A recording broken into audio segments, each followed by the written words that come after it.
नमस्कार, जय हिंद, वंदे मातरम। दोस्तों कैसे हो आप सभी। उम्मीद करता हूँ कि आप सभी बहुत बढ़िया होंगे। मध्य प्रदेश आबकारी की तैयारी कर रहे हो ना, तो भाई इस चैनल को ज्वाइन कर लो, आपको बहुत ज़्यादा फायदा मिलने वाला है, क्योंकि यहाँ पर मैं आपको पूरी की पूरी संपूर्ण तैयारी कराऊंगा और बहुत अच्छे से कराऊंगा। बिल्कुल क्वेश्चन बहुत अच्छे लाऊंगा मैं आप लोगों के लिए। तो चैनल सब्सक्राइब कर लो, क्लासेस अभी से स्टार्ट हो रही है, आप लोग सब्सक्राइब कर लो, बेल आइकन प्रेस कर लो। ठीक है, स्टार्ट करते।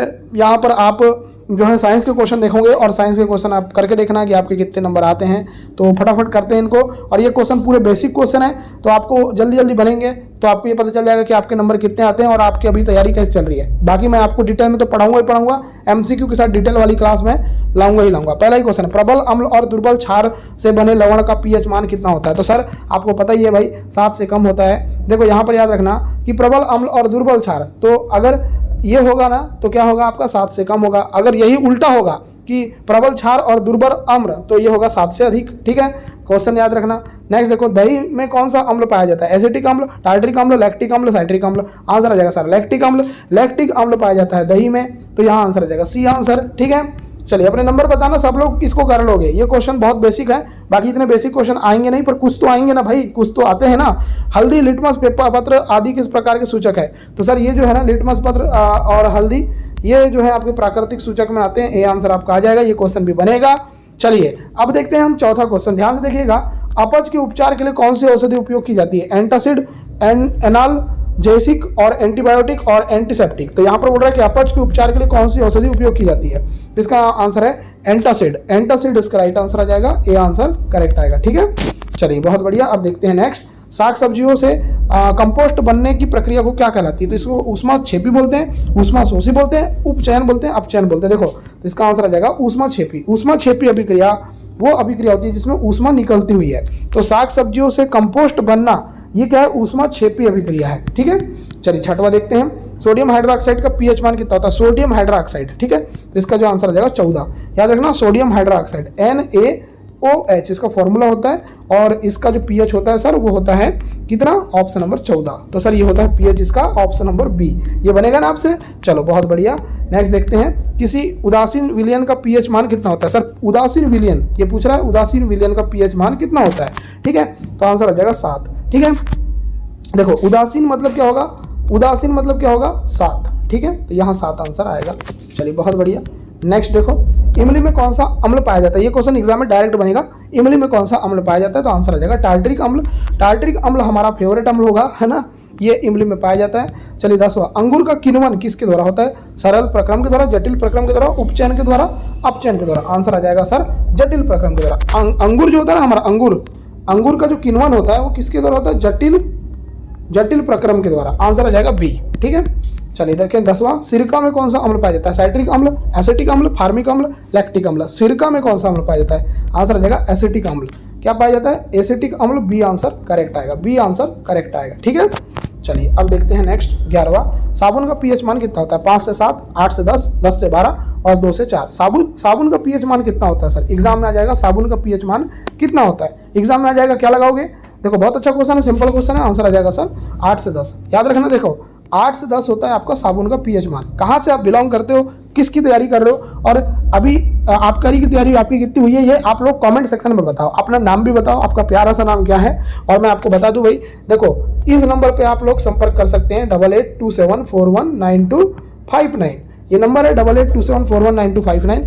इस नंबर पे मैं आपको व्हाट्सएप ग्रुप में ऐड कर दूंगा। हालांकि ये पेड व्हाट्सएप ग्रुप है, आप ज्वाइन होना चाहते हैं तो मैसेज करना, आपकी स्वेच्छा के ऊपर है। साबुन का पीएच मान कितना होता है सर। आंसर आ जाएगा 8 से 10। क्लियर है। कौन सा अम्ल शरीर की पाचन क्रिया में सहायक होता है। एसिटिक अम्ल, हाइड्रोक्लोरिक अम्ल, लैक्टिक अम्ल, सल्फ्यूरिक अम्ल। आंसर आ जाएगा सर हाइड्रोक्लोरिक अम्ल।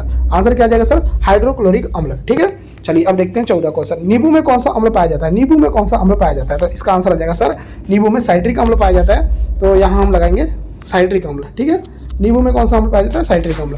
चलिए देखते हैं 14 क्वेश्चन, सोडियम बाइकार्बोनेट को आमतौर पर किस नाम से जानते हैं। Sodium bicarbonate, sir sodium bicarbonate है सर। ठीक है, तो इसको जानते हैं सर बेकिंग सोडा के नाम से, बेकिंग सोडा के नाम से जानते हैं सोडियम बाइकार्बोनेट को। ठीक है, चलिए ये भी बना। 15 देखो, पानी में घुलनशील सबसे कठोर तत्व कौन सा है। पानी में घुलनशील सबसे कठोर तत्व पूछा जा रहा है सर, एग्जाम में आएगा, लगाना कैल्शियम सल्फेट। कैल्शियम सल्फेट जो है ना सर, कैल्शियम सल्फेट है ना, ये जो है ना, ये पानी में घुलनशील सबसे कठोर तत्व है। चलिए नेक्स्ट क्वेश्चन, अमोनिया गैस को पानी में घोलने पर कौन सा यौगिक बनता है? Ammonia sulphate, ammonium chloride, ammonium hydroxide, ammonium nitroxide. देखो याद रखना, पानी में जब भी किसी चीज को घोलोगे तो वहां पर हाइड्रा जरूर आएगा, ठीक है। तो किस में है सर? ऑप्शन नंबर सी में है। तो क्या ट्रिक काम आई?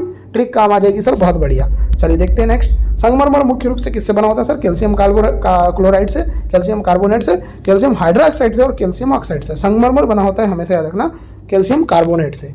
कैल्शियम कार्बोनेट से बना होता है संगमरमर, बी आंसर करेक्ट आएगा, ठीक है। चलिए 17 हो गया, 18 देखते हैं। कौन सा धातु सबसे हल्का होता है? अरे हल्का धातु पूछा है, sodium, potassium, lithium, calcium. Answer आ जाएगा सर लिथियम। जो हमारा लिथियम धातु है ना, लिथियम धातु, ये क्या है सर? सबसे हल्का धातु है सर, सबसे हल्का धातु। चलिए 19वां देखो, कौन सा धातु तरल अवस्था में पाया जाता है? लोहा, पारा, सोडियम, कैल्शियम। तरल अवस्था में जो धातु पाया जाता है वो पारा है। पारा जो है ना सर, हमारा पारा, ये क्या है सर?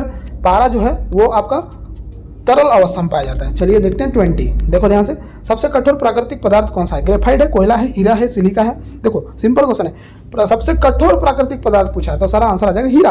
क्या आ जाएगा सर आंसर? हीरा। हीरा जो है ना हमारा, ये सबसे कठोर प्राकृतिक पदार्थ होता है। चलिए अब देखते हैं 21। शरीर की सबसे बड़ी ग्रंथि कौन सी सर? सबसे बड़ी पूछा जा रहा है सर, पिट्यूटरी ग्रंथि, यकृत, अधिवृक्क ग्रंथि, थायराइड ग्रंथि। आंसर क्या आ जाएगा सर? यकृत। यकृत जो है ना हमारी सर, यकृत याद रहेगा आपको, यकृत याद रखना, यकृत। यकृत जो है ना हमारी, ये क्या है? सबसे बड़ी ग्रंथि सर। लीवर जो है सबसे बड़ी ग्रंथि है, बी आंसर लगा देना। चलिए नेक्स्ट। शरीर का तापमान कौन नियंत्रित करता है? पिट्यूटरी ग्रंथि, थायराइड ग्रंथि, हाइपोथैलेमस, अधिवृक्क ग्रंथि। ये भी क्वेश्चन बनेगा, आंसर आ जाएगा अधिवृक्क ग्रंथि, सॉरी हाइपोथैलेमस। हाइपोथैलेमस इसका राइट आंसर आएगा।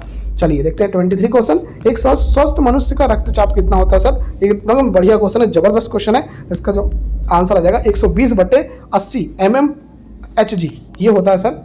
ये वाला जो आंसर आएगा ना, ऑप्शन नंबर बी, ये करेक्ट आएगा सर, ये भी बन जाएगा। बात करते हैं 24 की। रक्त में ग्लूकोज की मात्रा को कौन नियंत्रित करता है सर? ग्लूकोज की जो मात्रा है उसको नियंत्रित करने का काम कौन करता है सर? इंसुलिन करता है कि सर? बिल्कुल इंसुलिन करता है। इसकी कमी से क्या होता है सर? इसकी कमी से आपको शर्करा रोग हो जाता है। शर्करा रोग, इसको हम शुगर रोग भी बोलते हैं, ठीक है। चलिए ये क्वेश्चन भी बना। 25वां देखो, उच्च रक्तचाप को क्या कहते हैं? हाइपोटेंशन बोलते हैं, हाइपरटेंशन बोलते हैं, एनीमिया बोलते हैं, या ब्रेडिकार्डिया बोलते हैं सर। उच्च रक्तचाप को क्या कहते हैं? तो इसका आंसर आ जाएगा हाइपरटेंशन बोलते हैं सर, हाइपरटेंशन। क्या बोलते हैं? हाइपरटेंशन, ठीक है, बी आंसर करेक्ट आएगा। चलो बहुत बढ़िया। देखते हैं 26वां क्वेश्चन। फेफड़े का आकार कैसा होता है सर? बेलनाकार होता है, शंकु के आकार का होता है, या चपटा होता है, या त्रिभुजाकार होता है? तो देखो आपको पता ही है भाई, शंकु के आकार का होता है, शंकु के आकार का। फेफड़ा कैसा होता है सर? शंकु के आकार का। तो आंसर क्या आएगा सर? बी आएगा, ठीक है। चलिए देखते हैं नेक्स्ट क्वेश्चन। हार्मोन शब्द किस वैज्ञानिक ने दिया? वाटसन एवं क्रिक ने दिया, बेलिस और स्टार्लिंग ने दिया, ग्रेगोर मेंडल ने दिया, चार्ल्स डार्विन ने दिया। आंसर आ जाएगा सर बेलिस और स्टार्लिंग। बेलिस और स्टार्लिंग ये जो दोनों थे, इन्होंने हार्मोन शब्द दिया। Next question 28। सबसे बड़ी हड्डी कौन सी है सर? ह्यूमरस है, फीमर है, जिसको हम जांघ की हड्डी बोलते हैं, रेडियस है, या टिबिया है? तो सर सिंपल सी बात है सर, सबसे बड़ी हड्डी कौन सी है सर? तो ये जांघ की हड्डी आएगा। और मैं आपको ये क्वेश्चन पूछना चाहूँगा, कमेंट सेक्शन में आपको बताना है आपका आंसर कि सबसे छोटी हड्डी कौन सी होती है सर? सबसे छोटी हड्डी कौन सी होती है? आपको कमेंट सेक्शन में कमेंट करके बताना है सर। चलिए देखते हैं 29 क्वेश्चन, ध्यान से देखना। मानव शरीर में कुल कितनी हड्डी होती है सर? तो 206 हड्डी होती है सर, ये सिंपल क्वेश्चन है। 30 देखो, कौन सा विटामिन रतौंधी से बचाव करता है सर? विटामिन ए करेगा। आपको पता ही है कि विटामिन ए की कमी से रतौंधी नामक रोग होता है। विटामिन ए का जो रासायनिक नाम है वो रेटिनॉल है। तो सर पूरे के पूरे क्वेश्चन कराया हूँ सुपर फास्ट स्पीड में। उम्मीद करता हूँ ये आपको पसंद आए हैं। पसंद आए तो वीडियो को लाइक करें, शेयर करें और चैनल को सब्सक्राइब करें।